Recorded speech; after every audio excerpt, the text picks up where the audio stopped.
आप private sector को the PPP cell या अंडर द एक्ट क्या क्या गवर्नमेंट सपोर्ट देती है? देखिए, कोई फाइनेंशियल डायरेक्ट फाइनेंशियल सपोर्ट देते हैं कि उनके लिए आप इजी कर देते हैं कारोबार करना, अपनी ज़मीनें दे देते हैं, कि what are the types of government support? देखिए, ये एक बड़ा ही उम्दा और अहम क्वेश्चन है पीपीपी के सारे एंगल के लिहाज से। आम जो प्रोजेक्ट्स हैं वो वहाँ एक PC1 बनता है। पीपीपी के जो प्रोजेक्ट्स हैं पब्लिक प्राइवेट पार्टनरशिप के, यहाँ PC1 नहीं बनता है। यहाँ project acts like a business. इसका एक पूरा बिजनेस केस बनेगा, फिजिबिलिटी स्टडी बनेगी उसमें। अगर अब देखिए, अब हम सदर्न लूप का 60 अरब रुपए का प्रोजेक्ट पीपीपी मोड में करना चाह रहे हैं। 4 कंपनीज शॉर्टलिस्ट हो चुकी हैं। अब 60 अरब की इन्वेस्टमेंट आएगी, प्राइवेट सेक्टर लाएगा, पार्टीज कंपेटिटिवली शॉर्टलिस्ट होएंगी। अब उनसे बिड मांगी जाएगी, अब वो गारंटीज़ मांगेंगे। कई जगह पे गवर्नमेंट अपना एसेट देती है, कई जगह पे गवर्नमेंट प्रोजेक्ट डेवलपमेंट फैसिलिटी है जिसमें हम ये सारी ट्रांजैक्शन एडवाइजरी सर्विसेज को गवर्नमेंट फाइनेंस करती है। इसके अलावा एक वायबिलिटी गैप फंड है। वो ये है कि कई प्रोजेक्ट शुरू में इतने फ़ायदेमंद नहीं होते, लेकिन छठे सातवें साल में जाके फ़ायदेमंद हो जाएंगे। तो जितना आपका वायबिलिटी गैप है, प्रॉफिटेबिलिटी में जितना नेगेटिव डिप आ रही है, उसको गवर्नमेंट फाइनेंस कर देती है। फॉर्चुनेटली हुकूमत पंजाब ने ये कायम किया है। प्रोजेक्ट डेवलपमेंट फैसिलिटी है। इसके अलावा एलसीज़ की गारंटीज़ प्राइवेट सेक्टर को दी जाती हैं। रोलिंग एलसी हैं, एसेट बेक एलसीज़ हैं, और कई किस्म के जो है लाइसेंसिंग में उनको वन विंडो ऑपरेशंस के ज़रिए, हमारा एक पीबीटेक इदारा है, board of trade and investment, उनकी फैसिलिटेशन के ज़रिए से हम यानी हर वो काम यहाँ करना चाह रहे हैं कि इन्वेस्टर यहाँ आए, डिसेंट बने हुए प्रोजेक्ट सामने मिले, कंपेटिटिवली वो बिड करे, ट्रांसपेरेंट डॉक्यूमेंटेशन मैकेनिज्म है। और गवर्नमेंट ये गारंटी, देखिए आज अगर गवर्नमेंट इसको गारंटी करेगी, समटाइम्स सब नेशनल गवर्नमेंट सूबे के लिए कुछ बड़ी गारंटीज देना मुश्किल होता है। ऐसी सूरत में हमने आईएफसी को, वर्ल्ड बैंक की अदर एजेंसीज़ हैं, मीगा वगैरह, उनको हम इन्वॉल्व कर रहे हैं ताकि जो कंट्री पॉलिटिकल रिस्क है, सॉवरेन रिस्क है, वो भी मिटिगेट हो। डॉक्टर साहब, एक किसी भी पीपीपी प्रोजेक्ट में क्या क्या स्टेजेस आती हैं? स्टार्टिंग फ्रॉम प्रोजेक्ट आइडेंटिफिकेशन होगी आपकी, and उसके बाद क्या अब प्रोसेस इसमें है मैं ये? करूँ कि सबसे पहले तो हमें देखिए डिपार्टमेंट्स हैं, उनके पास बड़ी अपॉर्चुनिटीज़ है। लाइफ स्टॉक डिपार्टमेंट है, तो वो वैक्सीन हो जाए, उनका गोश्त हो जाए, स्लॉटरिंग हो जाए, उनकी जो एक फूड चेन की एक वैल्यू एडिशन है वो ले लें। तो पहले सेक्टर एनालिसिस करवा के हम देखते हैं कि कौन सी अपॉर्चुनिटीज़ माकूल हैं जिसमें प्राइवेट सेक्टर के लिए इन्वेस्टमेंट प्रोपोजिशन है। उसमें से 2-3 को चुन के फिर हम एक इंसेप्शन रिपोर्ट बनाते हैं। उसके बाद पीपीपी सेल देखता है कि नहीं, इस पे अब एक फॉर्मल ट्रांजैक्शन एडवाइज़र रखें जो इसका बिजनेस केस बनाए, इसका नफ़ा नुकसान, रिस्क, मार्जिनस, प्रॉफिटेबिलिटी, गारंटी सारी छांट के रख दे।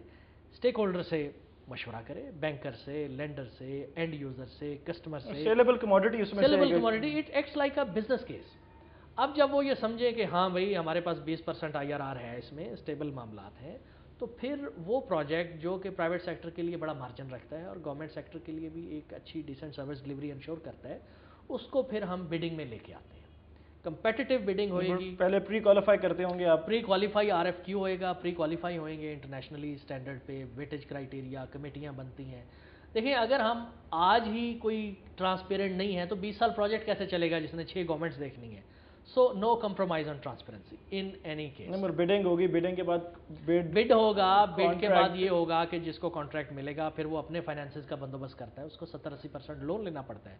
अब बैंक भी लोन तब देता है, वो कहता है मियाँ अपना बिजनेस केस दिखाओ। तो ये जो हम पहले मेहनत कर चुके हैं, बाज़ एतराज़ आता है कि जी आप तो डॉक्यूमेंट्स बड़े बनवाते हैं, आप तो रिपोर्टें बड़ी लिखवाते हैं, आप तो प्रोजेक्ट स्टार्ट ही नहीं कर सकते। तो the more work we do, जब कि प्रोजेक्ट का एक DNA लिखा जा रहा है, तो वही good DNA is the underwritten success for the whole life of the project. असल में लोग, असल में एक सवाल ये उठता है कि ये एक बड़ा लंबा प्रोसेस है, इसमें स्टार्टिंग फ्रॉम आइडेंटिफिकेशन और बिडिंग की टाइमलाइंस जो हैं, उसके बाद bid discussions, bid conferences, contract negotiation, ये कितनी देर का पीरियड है जब एक्चुअली एक कॉन्ट्रैक्ट साइन होना है? अगर टीम मुनासिब है और पॉलिटिकल एडमिनिस्ट्रेटिव विल है तो जनरली हमारा साल सवा साल में प्रोसेस मुकम्मल हो जाता है। तो आपके ख्याल में ये बहुत लंबा टाइम नहीं है एक प्रोजेक्ट? नहीं, मेरा ख्याल है कि ये डिसेंट है, एक अच्छी फिजिबिलिटी। अब देखें, वीट का प्रोजेक्ट है, अब वीट हमने स्टोर करनी है, 7 शहर हैं, 3.5 लाख मीट्रिक टन है।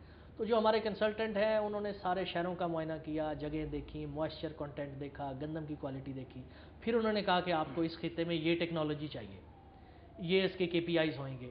तो प्रोजेक्ट नीड बेस्ड बने ताकि फजूल ना हो और मार्जिन सिक्योर हो और ये दिल को लगे पब्लिक प्राइवेट सेक्टर दोनों के।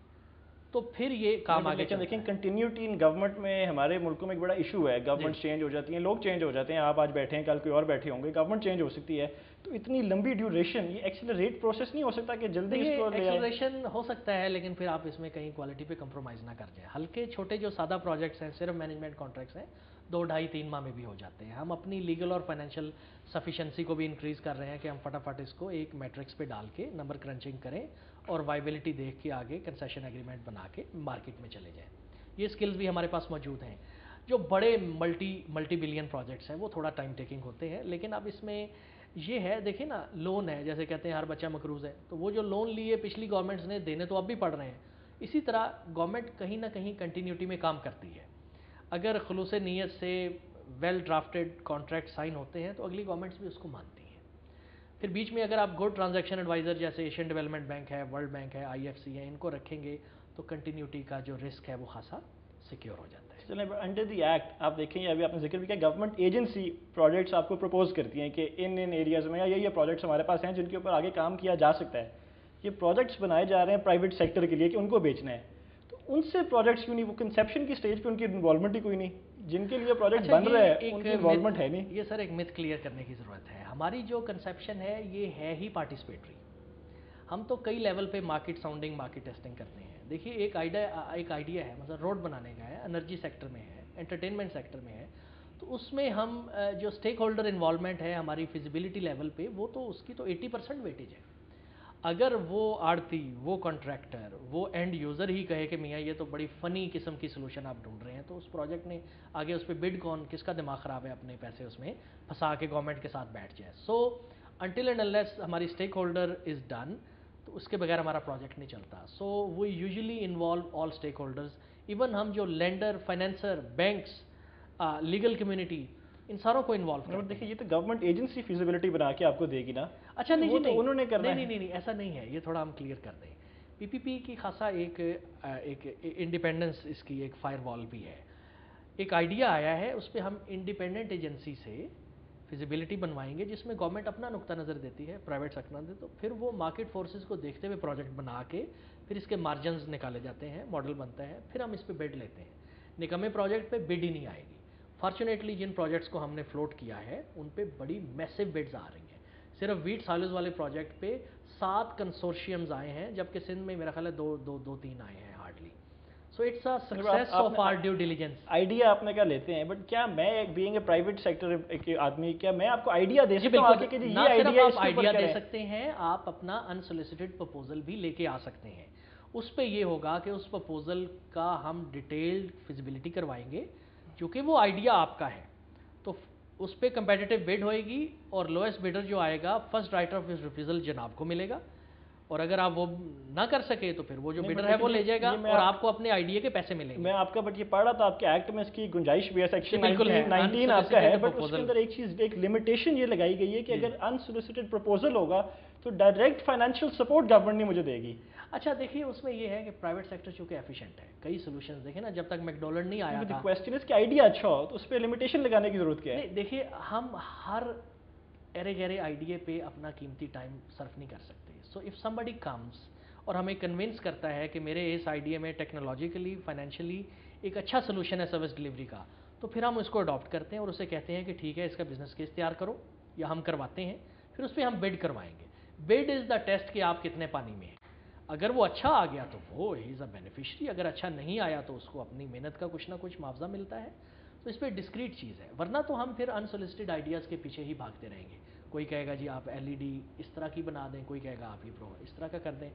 सो we usually appreciate those proposal जो थोड़े मार्केट टेस्टेड हैं और उनकी एक अच्छी एक्सेप्टेबिलिटी पैराडाइम है हमारे एडजॉइनिंग कंट्रीज़ में भी, और we are very open. Private sector मुस्तैद है, सो हमें नए नए आइडियाज़ हेल्थ केयर में, एजुकेशन सेक्टर में मिल रहे हैं, और हम जो उसमें वाइबल आइडिया है उसको लेके आगे चलते हैं।